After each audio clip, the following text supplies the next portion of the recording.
दोस्तों नमस्कार। आज की हमारी पोस्ट भारत के यूपीआई पेमेंट सिस्टम को लेकर है, जो हर निकलते दिन के साथ अपने ही बनाए रिकॉर्ड को ध्वस्त करता जा रहा है और हमारी इस कामयाबी को देखकर पूरी दुनिया हैरान है। दरअसल खबर आई है कि यूपीआई पेमेंट सिस्टम को लेकर एक रिपोर्ट जारी की गई है, जिसने पूरी दुनिया को चौंका दिया है। दरअसल अगस्त महीने में यूपीआई ने अपने पिछले कई सालों के रिकॉर्ड तोड़ते हुए सबसे ज्यादा ट्रांजैक्शन वैल्यू और ट्रांजैक्शन नंबर का रिकॉर्ड बना दिया है, जिसके तहत अगस्त में यूपीआई के जरिए 10 बिलियन से भी ज्यादा ट्रांजैक्शन किए गए, मतलब 1000 करोड़ से भी ज्यादा बार लेन देन किया गया। और अगर हम इसके ट्रांजैक्शन वैल्यू की बात करें तो यह 15 लाख करोड़ से भी ज्यादा है, जो अपने आप में बहुत बड़ी बात है। वहीं दुनिया की पुरानी और बड़ी कंपनियों को अपने ट्रांजैक्शन मिलियन और बिलियन तक पहुंचाने में सालों का वक्त लग गया था। वहीं भारत के यूपीआई सिस्टम ने महज कुछ वक्त में ही अपनी इस सफलता को हासिल कर लिया, जिसे देखते हुए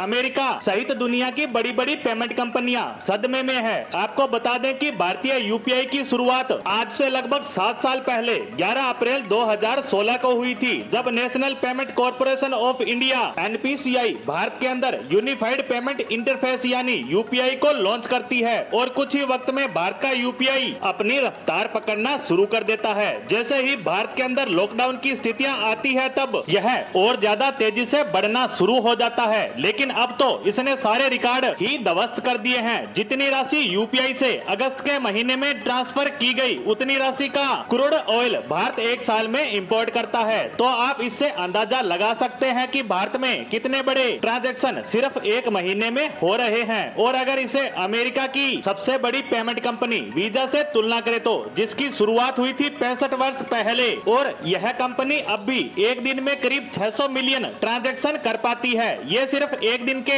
आंकड़े हैं। वहीं भारत के यूपीआई से एक दिन में करीब 330 मिलियन ट्रांजैक्शन होते हैं, जो उपलब्धि उसने महज 7 साल में हासिल कर ली है, जो वीजा के 65 साल के वक्त से काफी ज्यादा कम है। इसके अलावा मनी कंट्रोल की तरफ से एक चार्ट भी जारी किया गया है, जहां पर इस यूपीआई सिस्टम की पूरी जर्नी को दिखाया गया है। 2016 में यूपीआई को लॉन्च किया गया था। उसके बाद यह 2019 में अपने फर्स्ट बिलियन ट्रांजैक्शन को पूरा करती है। वहीं अक्टूबर 2021 में ये 4th बिलियन ट्रांजैक्शन को कंप्लीट कर लेते हैं। वहीं 2022 में 7th बिलियन के ट्रांजैक्शन को पूरा कर लिया जाता है। और अब 2023 के अंदर सिर्फ एक महीने अगस्त में 10 बिलियन से भी ज्यादा ट्रांजैक्शन किए गए। अब इस पर ज्यादा डिटेल में बात की जाए तो इससे पहले जुलाई 2023 में हमने 9.96 बिलियन ट्रांजैक्शन किए गए थे। भारत के अंदर यूपीआई बहुत तेजी से फैलता जा रहा है। आज भारत के अंदर 330 मिलियन यूपीआई यूजर्स हैं और 70 मिलियन भारतीय व्यवसायी यूपीआई का इस्तेमाल करते हैं और 256 मिलियन क्यूआर कोड इंस्टॉल किए गए हैं। मल्टीपल एप्लीकेशंस फोन पे, गूगल पे,